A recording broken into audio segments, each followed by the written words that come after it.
오늘 아모스 5장 4절부터 8절 말씀을 본문으로 여호와를 찾으라 그리하면 살리라 라는 제목으로 잠시 말씀의 은혜를 나누고자 합니다. 방금도 말씀드렸지만 성탄절은 캐롤을 부르는 시기입니까? 맞습니다. 캐롤, 즐거운 노래를 부르는 시기이죠. 그래서 남녀노소 할 것 없이 캐롤이 울려 퍼질 때 어깨가 막 들썩거리는 어쩔 수 없습니다. 그런데 안타깝게도 오늘 본문 말씀은 애가 즉 슬픈 노래로 시작하고 있습니다. 저희가 사실은 5장 전체를 다 읽어야 하는데 시간이 여의치 않아서 4절부터 8절 말씀만 읽었습니다. 5장 1절부터 3절은 애가라고 불려집니다. 즉 슬픈 노래. 아모스가 슬프다 하고서 노래를 부르고 있는 거죠. 왜 슬프냐면요. 5장 3절 말씀 보시면 뒷부분에 1000명이 행군에 나가던 성읍에 100명만 남고 100명이 행군에 나가던 성읍에 10명만 남으리라 하셨느니라 이렇게 씁니다. 왜 슬프지 않겠습니까? 이스라엘은 기본적으로 하나님의 군대죠. 그죠? 주변에 이스라엘을 대적하는 많은 세력들이 당시에 있었기 때문에 그들은 언제든지 싸우러 나갈 준비를 하고 있었던 백성들입니다. 그런데 오늘 본문 말씀에 3절에 뭐라고 하냐면 1000명이 군대의 행진을 이루고서 나가는데 100명만 남았고 100명이 나갔는데 10명 남았다. 10분의 1이 남았다는 거죠. 왜 10분의 1이 남았겠습니까? 나중에 일어날 일인데 미리 예언한 거죠. 포로로 끌려가고 죽고 그래서 10분의 1만 남았다는 거죠. 그 상황을 미리 바라보는 아모스는 울 수밖에 없는 거죠. 생각해 보십시오. 이 연말이 되면서 통계가 나오고 있는데 우리나라 출산율이 OECD 국가 중에 꼴찌라는 건 여러분 알고 계시죠? 2명이 안 됩니다. 1.5명도 안 되고 1.3명 정도. 꼴찌입니다. 경제지표도 나왔는데 경제지표도 성장 3%까지를 장담하던 우리나라 경제 담당자들이 이제 그건 현실적이지 않다고 2%대 초반으로 확 낮춰서 이렇게 불황은 없었다라고 계속 그런 얘기를 쏟아냅니다. 뭐 이런 얘기만 들어도 저희 마음이 무거워지는데 여기 본문 말씀에 3절에 보십시오. 10명 살던데 1명 남았다고 하면 어찌 슬픈 노래를 부르지 않을 수 있겠습니까? 너무 힘든 상황이 된 거죠. 1절과 2절에 보면 그러한 상황을 도와줄 자도 없고 그러한 상황에서 이들을 일으켜줄 자가 없다는 것이 너무나 더 안타까운, 도울 자도 없고 일으켜줄 자도 없다. 어찌 애가를 부르지 않을 수 있겠습니까? 2015년 한 해를 결산하면서 지금 분명히 즐거운 캐롤을 불러야 될 이 성탄 시즌임에도 불구하고 아마 이 땅 대한민국도 애가를 불러야 되는 상황이 아닐까 싶을 정도로 참 어려운 상황인 것이 사실입니다. 그러나 저희는 정답을 가지고 있습니다. 너무 감사하죠. 저희는 어떤 상황에서도 정답을 가지고 있는 게 오늘 본문 말씀에 이 짧은 4-5구절에 등장 3번이나 등장하고 있는 이 정답을 저희는 이미 갖고 있습니다. 여호와를 찾으라 그리하면 살리라. 할렐루야. 우린 정답을 이미 갖고 있어요. 4절 말씀이에요. 나를 찾으라 그리하면 살리라. 6절 말씀이에요. 여호와를 찾으라 그리하면 살리라. 8절 말씀이에요. 이를 찾으라 그의 이름은 여호와시니. 이 짧은 4-6구절 안에 3번이나 반복해서 하나님은 계속해서 말씀하십니다. 당시의 사람들에게도 말씀하시고 우리에게도 말씀하시는 거죠. 나를 찾으라 그러면 너희가 살리라. 할렐루야. 여호와를 찾는 한 우리는 결단코 죽지 않고 절망 가운데 있지 않을 것을 믿습니다. 여호와를 찾으라 그리하면 살리라. 너무 답이 빨리 나와서 싱겁습니까?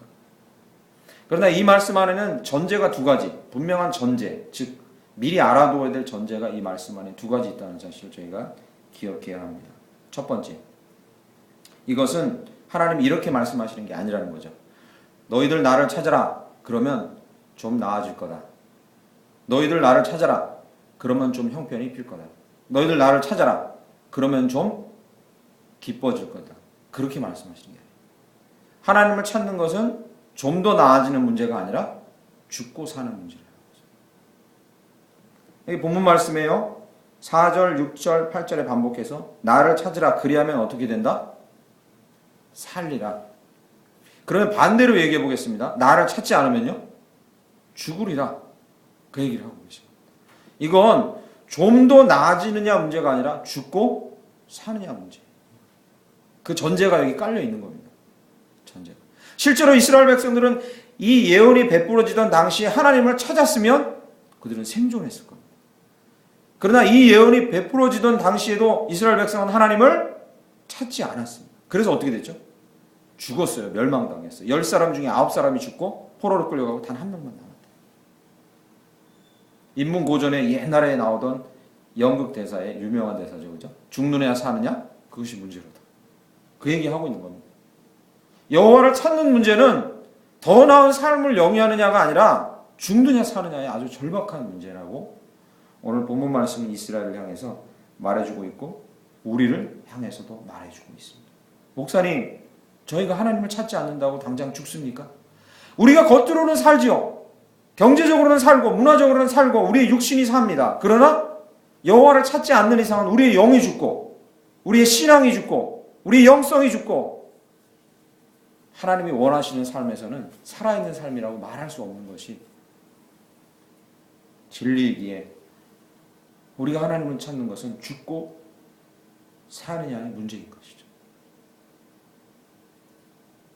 우리가 죽어가고 있음을, 죽음의 영향력에 휘둘리고 있음을 깊이 깨닫고 인정하는 순간 우리가 살아날 수 있다. 여러분 사형리 아시죠? 그죠? 사형리? 우리 교회에서도 올 초에 사형리 암송대회 했잖아요. 성도님 잘 아시던데. 근데 사형리를요 가지고 나가서 전도할 때 누군가가 이 사람이 신앙 고백을 제대로 하고 믿는 사람이 됐다라는 걸 판단하는 판단의 기준은 이것입니다. 그것을 앵무새처럼 따라했다는 것이 중요한 게 아니라 그가 자기의 죄를 뉘우치고 있는 것. 내가 이대로 있으면 죽을 수밖에 없다는 것을 인정하는 것. 내가 이대로 있으면 죽은 영혼이라는 것을 인정하는가라는 것을 전제로 해야 예수가 받아들여지는 거죠.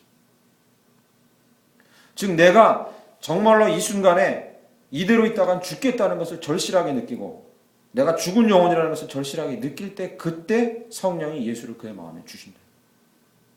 예수를 받아들이는 것 앞에 전제가 있는데 그게 뭐냐면 자기가 죽은 백성이라는 걸 인정하는 거예요. 하나님을 찾는 것은 사느냐 죽느냐의 진지한 문제입니다. 저희가 이대로는 죽겠다는 절박한 의식이 없다면 하나님을 찾을 수 없다. 오늘도 이 말씀을 잠시 들으시고 말씀 나눌 때 우리의 마음에 절박함이 있기를 간절히 축원합니다. 저는 개척한 게 얼마나 힘들 때도 있지만 감사한지 모르겠습니다. 절박함이 절박함.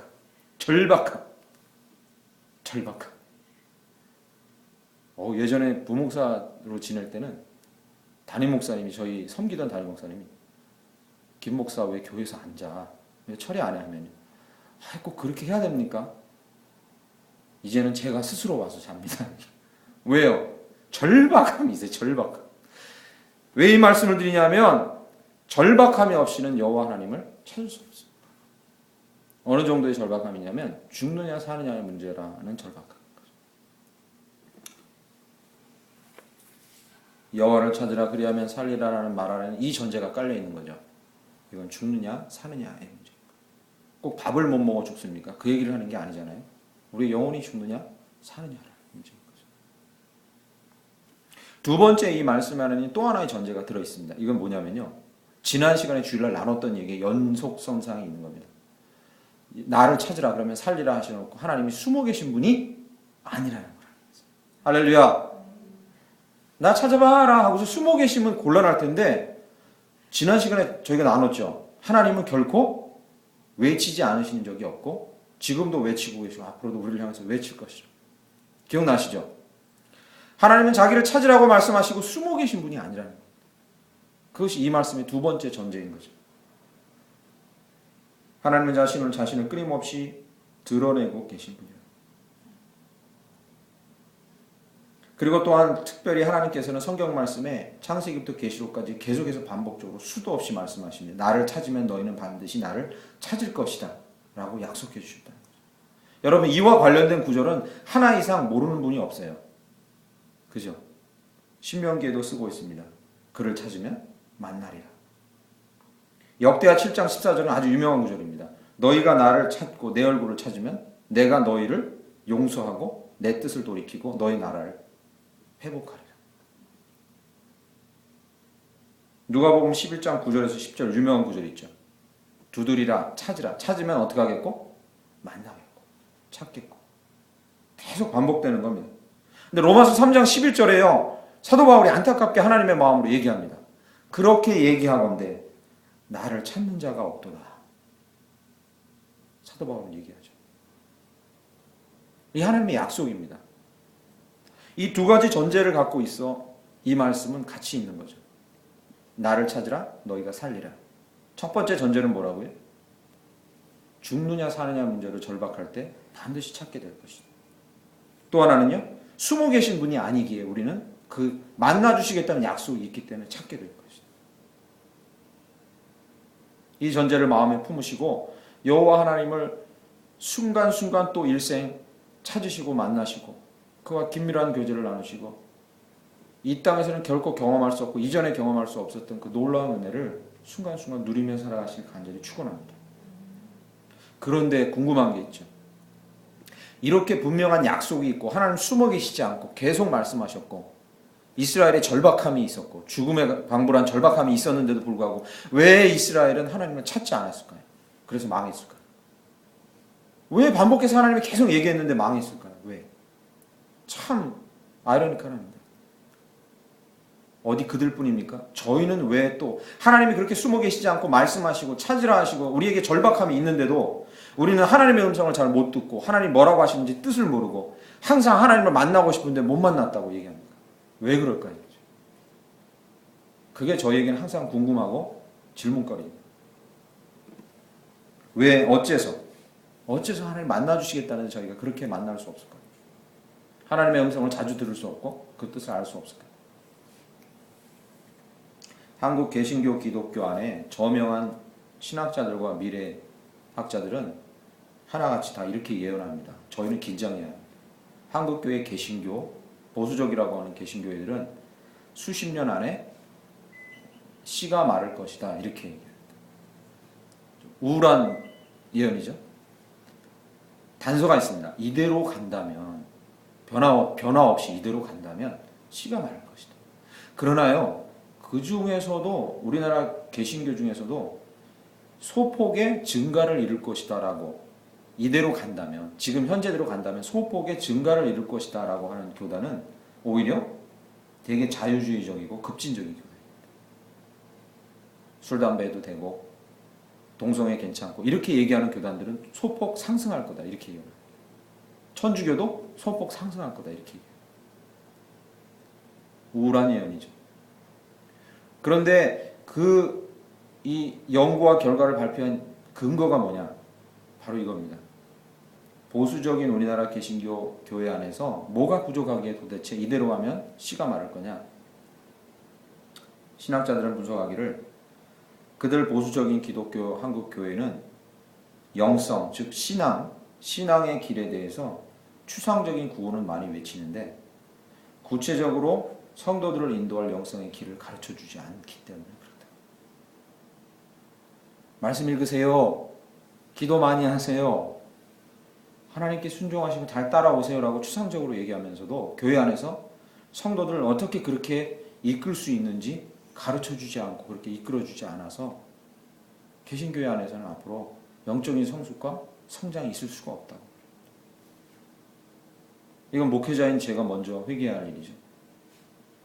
요지는 뭡니까? 이 말씀을 왜 드리냐면요. 하나님께서 오늘 본문 말씀에요. 나를 찾아라. 너희는 나를 찾으면 살 거다라고. 나를 찾으라는데. 하나님께서는 여호와 하나님 당신을 찾으라는 구체적인 길을 가르쳐주고 계시다. 할렐루야. 추상적으로요. 나를 찾아라 이렇게 얘기하는 게 아니라 나를 찾는 길은 이것이다라고 가르쳐주고 계시다. 우리 이 점에 주목해야 합니다. 추상적인 구호는 사람을 영성을 변화시킬 수 없어요. 하나님 구체적으로 가르쳐 주시는 거죠. 어떻게 찾느냐. 오늘 본문 말씀 읽지 않았지만 그러나 4절부터 끝절까지 그 내용이 적혀 있습니다. 하나님을 찾는 것이 무엇인가 구체적인 방법에 대해서 두 가지로 가르쳐 주십니다. 첫째는요. 잘 들으십시오. 첫째는 우리의 영성, 즉 우리의 신앙이 삶의 영성이 되는 것이에요. 할렐루야. 우리의 영성이 교회당만에서 머무는 영성을 벗어나서 삶의 영성이 될 때 우리는 여호와 하나님을 찾을 수 있다. 이스라엘은요. 하나님을 찾고자 그렇게 애를 썼어요. 노력을 안 한 게 아닙니다. 애를 많이 썼어요. 자기 나름대로. 그런데 코드가 잘못된 거죠. 하나님과 핀트가 안 맞은 거죠. 오늘 본문 말씀 보시죠. 오늘 본문 말씀에 4절, 5절 말씀 보겠습니다. 베델을 찾지 말며 길갈로 들어가지 말며 브엘세바로도 나아가지 말라. 여기 찾는다는 단어 나오죠. 베델을 찾지 말며 길갈로 들어가지 말며 브엘세바로도 나아가지 말라. 이게 뭘 말하고 있냐면요. 베델은 당시에 남쪽에는 예루살렘이 하나님의 성전이었잖아요. 근데 남북이 갈라지면서 예루살렘에 예배하라고 하신 하나님의 말씀을 어기고 북이스라엘에다가 제단을 설치해놓고 제사 지내게 했죠. 그 중에 하나가 베델이죠. 거기를 찾지 말랍니다. 베델 찾지 마. 길갈로, 길갈로 들어가지 말며 합니다. 길갈은 뭡니까? 길갈은요, 이스라엘 백성이 이 사막을 지나와서, 광야를 지나와서 약속된 땅 가나안으로 들어갈 때 가장 먼저 통과했던 중심 교두보입니다. 가나안 정복 전쟁을 이기기 위해서 첫 번째 깃발을 꽂고 시작한 곳이 길갈입니다.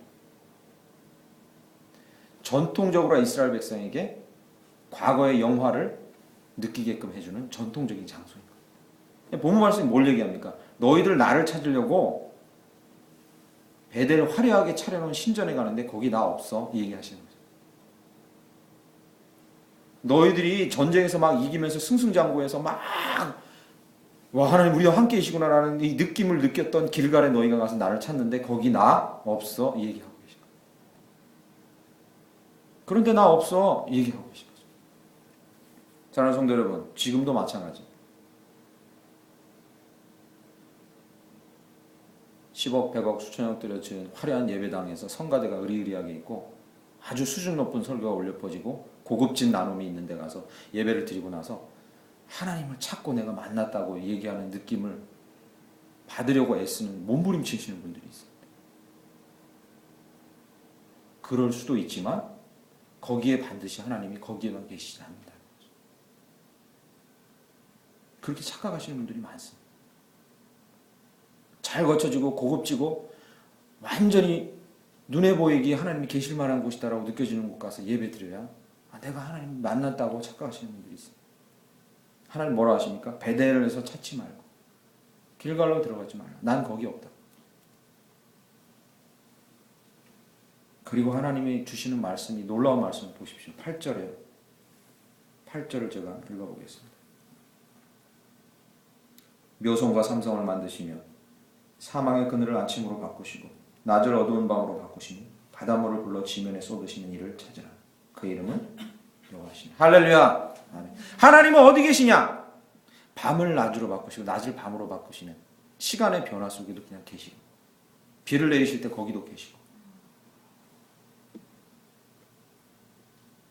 묘성과 삼성 별들의 운행 가운데도 계시고. 무슨 말입니까? 나는 없는 곳이 없고 모든 곳에 있다. 나를 어디서 찾으라고 말씀하시는 겁니까?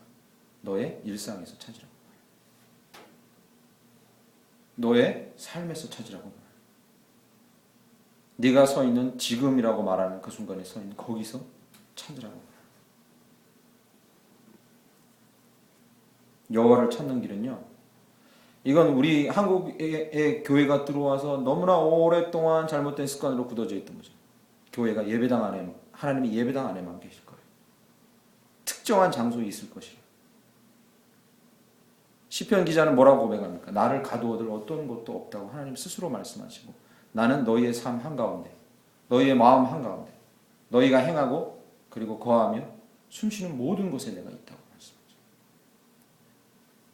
그래서 예수님께서는 예수님의 영성의 길과 그리고 예수님의 말씀에 베풀어 주시는 장소의 모든 곳을 어디로 선택했냐면 강과 산과 바다와 들과 바위 위에 그의 말씀을 베푸는 곳을 선택하셨고 주무시는 곳을 선택하셨고 하나님과 만나는 곳을 거기서 선택하셨습니다. 일부러 그렇게 하신 거죠. 내가 하나님과 만나는 장소는 특정한 장소여야 하지 않는다라는 것을 가르쳐 주신 거죠. 사랑하는 성도 여러분, 주님을 만나시길 간절히 축원합니다. 찾고 만나시길 축원합니다. 우리의 삶이 영성이 될 때, 우리의 영성이 삶이 될 때 가능하다는 거죠. 지금까지 이 제자의 길에 대해서 책을 쓰신 많은 분들이 있는데 유명한 분이 이 달라스 윌라드라는 아주 유명한 신학자이자 목사님이 있습니다. 유명합니다. 정말 유명해요. 제자도에 대해서 글 쓴 것 중에 많은 사람을 울리고 그리고 영적인 길을 인도했는데 이 사람이 하나님의 음성이라는 책을 썼어요. 저도 몇 번을 탐독했는데 근데 그 책에서 이 사람이 자기가 하나님의 음성을 듣는 방법에 대해서 많은 사람들이 하나님의 음성을 듣고 싶어 하는데 그 방법을 알려줄까요? 이 책 300페이지가 넘는 이 책에서 내가 길게 얘기했는데 이건 이론적인 거고 제가 이제 실습을 그 이론을 바탕으로 실습하는 걸 가르쳐 줄게요 하면서 짧게 예화를 하나 들고 이제 책을 마칩니다. 그 예화가 이렇습니다. 저는 문제가 생길 때 골방에 가서 하나님 앞에 엎드립니다. 그리고 하나님께 질문을 던집니다. 하나님, 제가 이러한 상황인데 어찌 했으면 좋겠습니까? 그리고서 그 골방에서 충분히 하나님과 교제 나누고 내가 할 질문을 다 던졌다고 내가 판단되면 잠시 눈을 감고 멈춰 있다가 그리고 기도하면서 하나님 말씀하지 않을 때 이제 그 자리에서 일어나 일상으로 돌아갑니다. 그리고 일상에서 내가 누구를 만나고 무슨 일을 하든지 거기서 하나님이 반드시 내 질문에 대답할 것을 신뢰하고 그 일상에 충실합니다. 그러면 하나님이 거기서 나에게 내가 만나는 상사와 내가 만나는 아이들과 내가 만나는 아내를 통해서 분명히 나에게 말씀하십니다. 할렐루야. 그게 그가 하나님의 음성을 듣는 가장 좋은 길이라고 말씀해 주셨어요. 그래서 달라스 윌라드가 팁을 줍니다. 미국에 있는 남자들에게 팁을 주는 거예요. 우리나라는 해당이 안 되죠. 이런 장면을 볼 수가 없어요. 제가 팁을 드리는데 하나님 만나기 제일 좋은 장소는요. 잔디 깎을 때입니다. 그 사람이 이렇게 얘기해요. 미국 남자들은 맨날 하는 일이 잔디 깎는 거거든요. 그렇게 싫어해요. 그걸 또 근데 와이프는 계속 잔디 깎으라 그러고 남편은 피해 다니는 게 일인데 달라스 윌라드가 얘기합니다. 하나님께 묻고 이상하게 나는 잔디 깎다가 하나님 말씀 많이 하십니다. 그게 꼭 잔디 깎을 때 말씀한다는 걸 강조하는 게 아니라 뭘 강조하는 겁니까?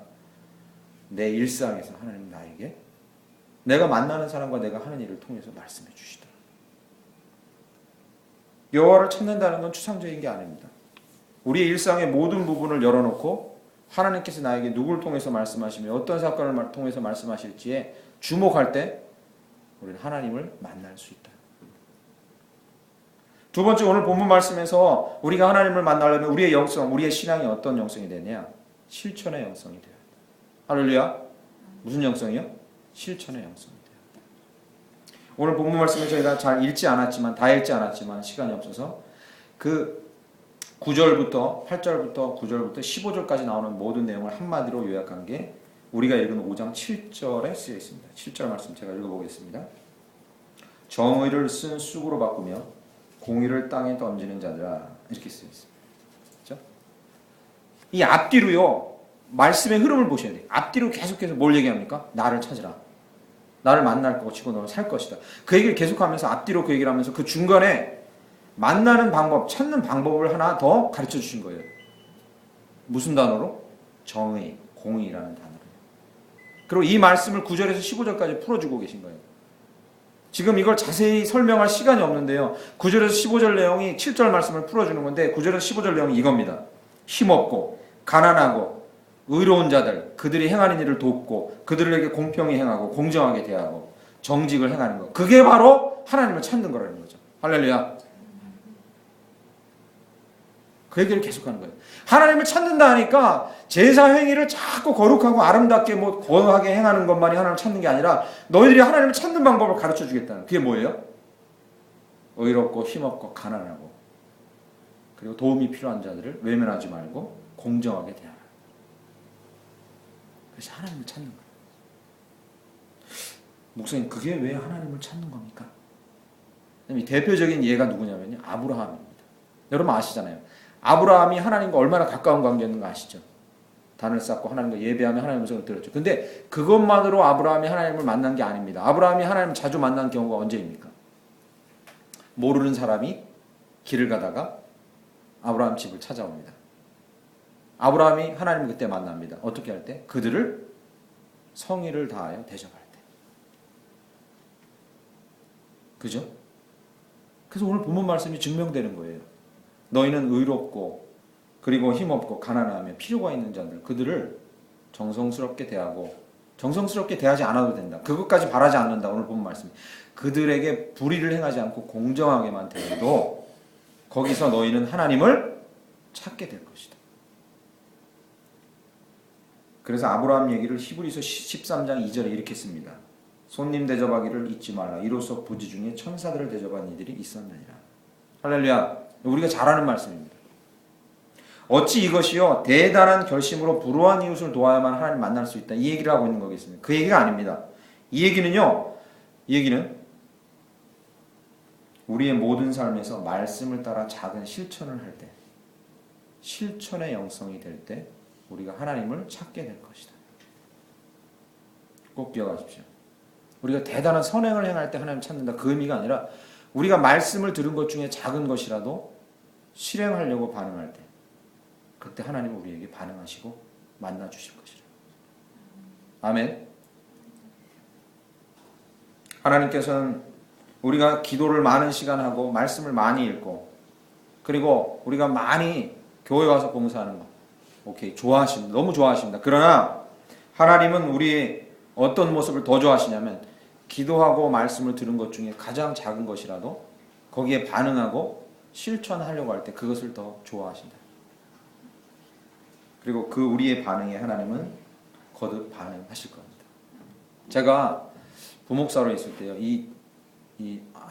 지금부터 한 10년 전쯤인데 부목사로 있을 때 믿음이 아직 많이 목사임에도 믿음이 담대하지 못하고 하나님을 잘 알지 못했을 때 많이 귀한 경험을 했습니다. 오늘 본문 말씀 같은 경험.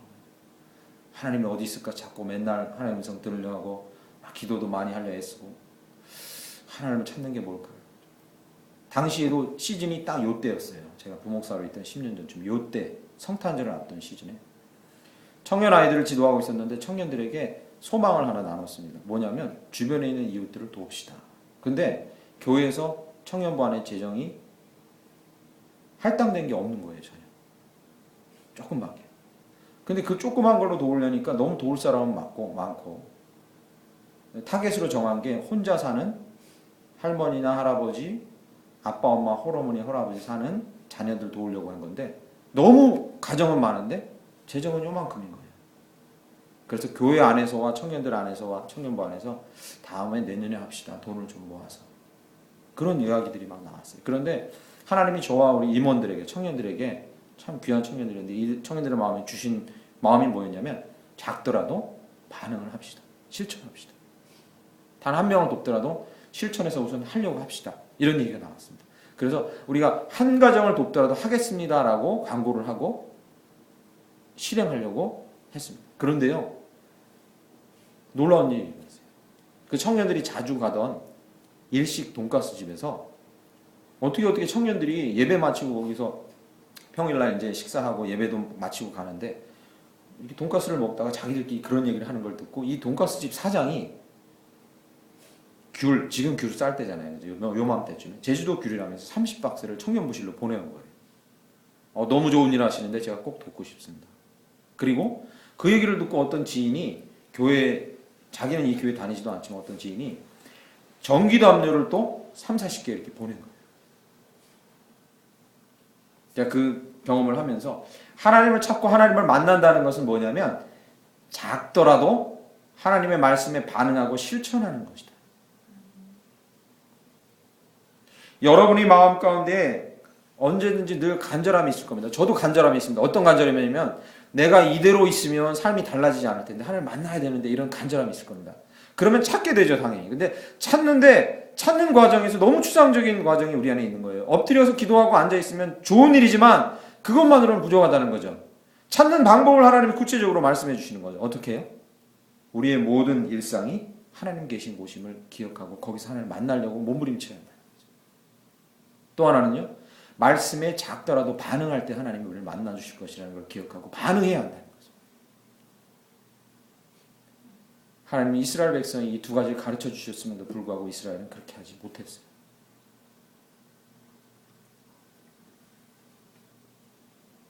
많은 이들이 떠나고 다시는 예수를 쫓아다니지 않았다라고 요한복음 6장에 쓰고 있습니다. 왜요? 예수님이 제자의 길에서 어려운 걸 얘기하니까 요한복음 6장 66절에 많은 자들이 떠나고 다시는 예수를 쫓지 않더라 얘기합니다. 그러니까 6장 67절에 예수님이 물어봅니다. 남은 12제자에게 물어봅니다. 너희도 나를 떠나려느냐? 이거 아시죠? 너희도 나를 떠나려느냐? 그러니까 12제자가 중에서 늘 이럴 때 앞서 나가 대답하는 사람이 누굽니까? 베드로. 베드로가 당연히 앞에 나와서 얘기합니다. 뭐라고요? 6장 68절에 생명의 말씀이 여기 있사오니 내가 어디로 가리까. 이 말씀을 오늘 본문 말씀에 적용할 수 있습니다. 우리가 여호와를 찾지 않고 다른 어느 곳에 가겠습니까? 생명이 거기 있고 우리의 살 길이 거기 있는데 다른 어느 곳에 가서 우리가 살려달라고 하고 살겠고 그리고 살아야 된다고 말하고 거기를 의존하겠습니까? 그럴 수 없다는 거죠. 단 하나의 길밖에 없다는 거죠. 우리 믿는 사람이 살 길은, 아니 믿지 않는 사람도 살 길은 단 하나의 길밖에 없다는 거죠. 여호와를 찾는 것.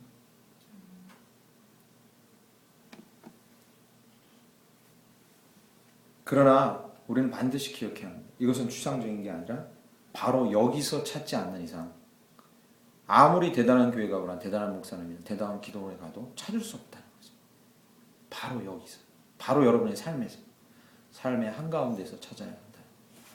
또 하나, 여호와를 찾는 길만이 우리가 살 길입니다. 어떻게 할 때? 반응하면 거기에 하나님이 반응하시는 것.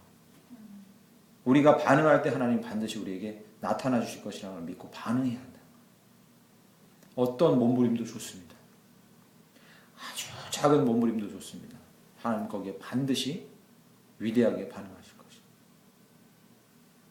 것입니다. 2015년을 마무리하고 성탄 오신 예수 그리스도를 기대하며 우리는 반드시 여호와 하나님을 찾고 그리고 살 것입니다. 할렐루야.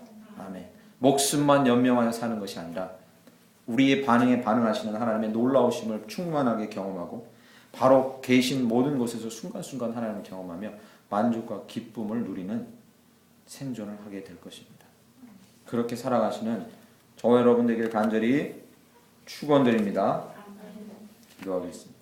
말씀 기억하시면서 찬양하고 우리 기도하며 나갑니다. 내 평생 가는 길 순탄하여 늘 잔잔한 강 같든지 큰 풍파로 무섭고 어렵든지 나의 영혼은 늘 편하다. 내 영혼 평안해.